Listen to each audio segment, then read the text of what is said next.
things may have changed. Yeah. I put the wheels back on it so nobody can tell. Yeah. I mean, what's the difference? Yeah, what I would say to you too, another option is maybe having it in your garage. That's probably not an option today, but you cover parking requirements as well.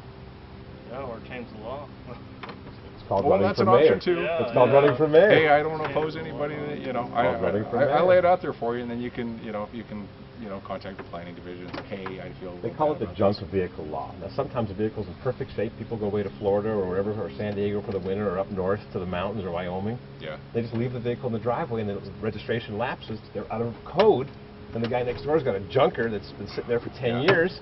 Yeah. And he's out of code, but it's the same code, and one vehicle doesn't apply to, and one it does, because the junker obviously hasn't moved in 10 years. The wheels are tired, tires flat.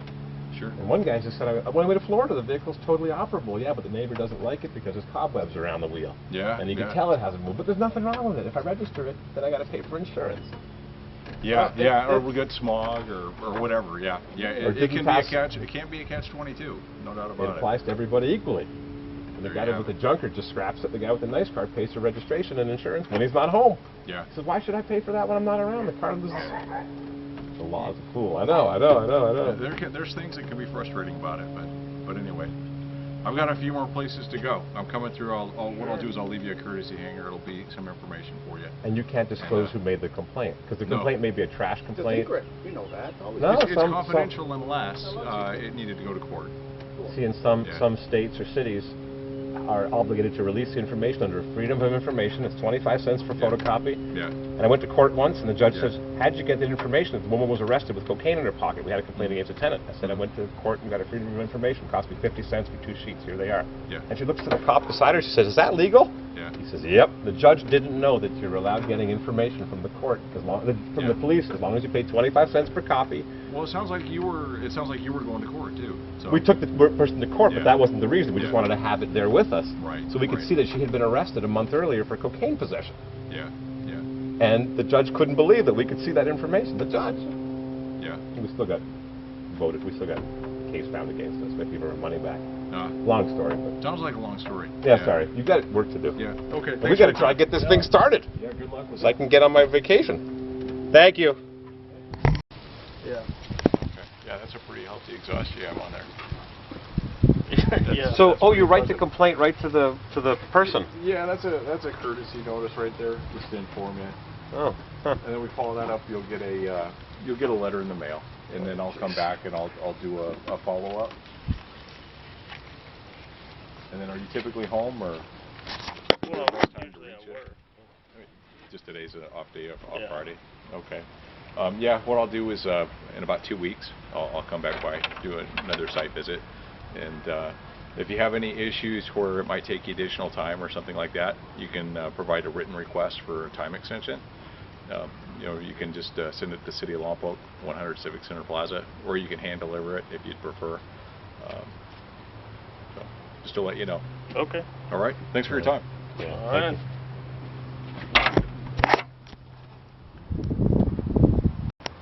Yeah, having a basketball hoop just got a photograph.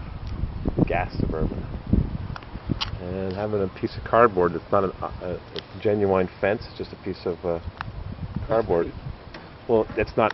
You can't just put a piece of plywood up. It has to be a fence. And some towns have a rule against the bad side of the fence. You can't put the bad side, the back side against your neighbor. Some do and some don't. You have to put the good side against the neighbor, and you have to look at the strut side with the reinforcements or the 2x4s. Trailers sometimes, or tow-behinds, have to be on the side yard, not the front yard. So if you have a house with a large side yard, it's worth more money because people could put their fifth wheel. Oh yeah, we're getting photos of the neighbors.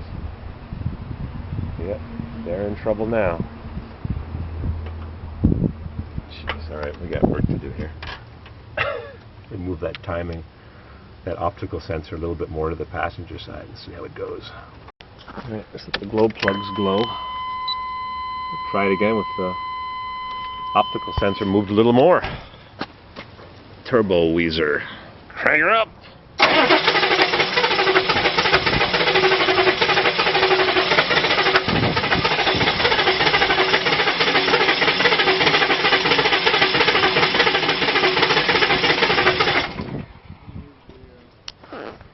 start? spray? Oh man, I guess not. I guess so. Oh, what do I got here? Carb cleaner? Billy? Crank her up. I'm going to try the carb cleaner, which is not as vicious as the ether. You see that little gap? Here? Oh, you'll crank. Okay, I can blow up my motor, rattle the pistons. Yep.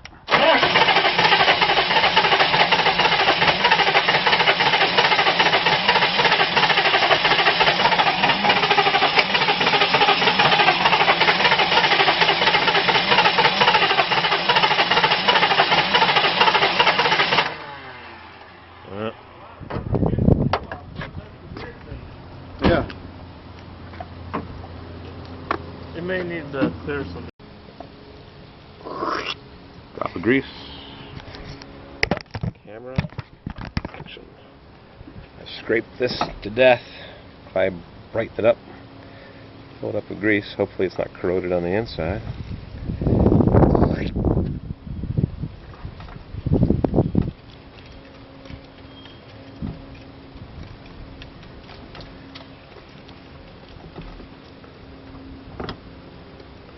More goopy. Hard to believe somebody would put new batteries in and not clean up the electrical connections. So often overlooked.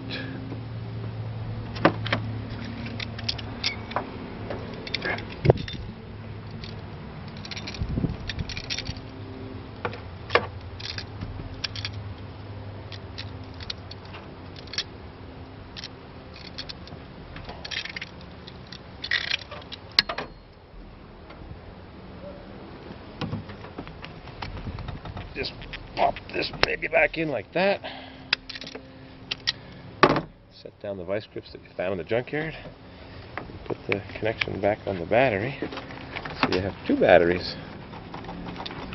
I know you can't see it. I know you feel bad.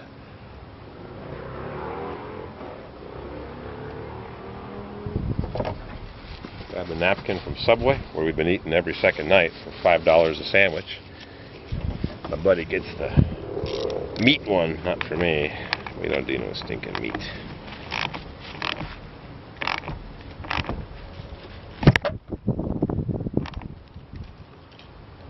Tighten it just short of stripping the little lead threads.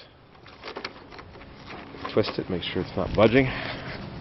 Put the battery back with a little plastic hold down that we got at the junkyard. And where did I get those? 1,000 pounds. Pick apart. Oh, all that junk. Sill plates for the Suburban and wheel opening moldings. Not the one that I needed, the right rear. $20.